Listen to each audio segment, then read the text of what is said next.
Let's see how we can install Spacy and set up a project in Visual Studio Code that uses Spacy and does some natural language processing. First, right click and create a folder. Let's call it Spacy project. This is the folder that will contain our project. Now open Visual Studio Code. Once your Visual Studio Code is open, you can click on open folder or go to file and select open folder here.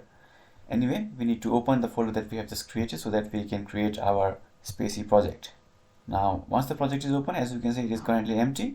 Just click on this and create a new file. Let's call it main.py. And this is the file that will create our Spacy project. So if right now I type import Spacy, as you can see, I will see this error that shows Spacy is not accessed. That means Spacy is not yet installed. So to install it, we need to open terminal. Once we open terminal, let's check our Python version.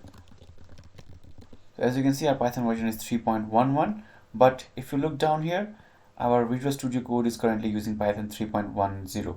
So if you have the same thing, it's alright, but if you have something different like this, you need to click on this and select the same Python version that is shown here in the terminal.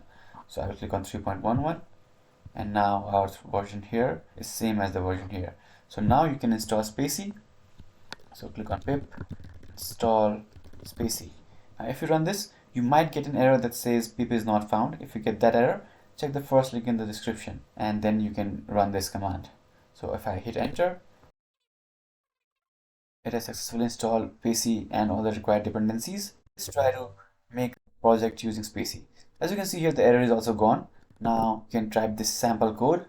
Now it will analyze this statement and let's see what happens. Save this and let's run this. This is a sample code. You can pause and type it yourself. So I'm currently getting an error. There is something wrong in this code and I'll try to debug it. But anyway, now Spacy is completely installed and now you can use Spacy in your projects. If you have any question, let me know in the comments below.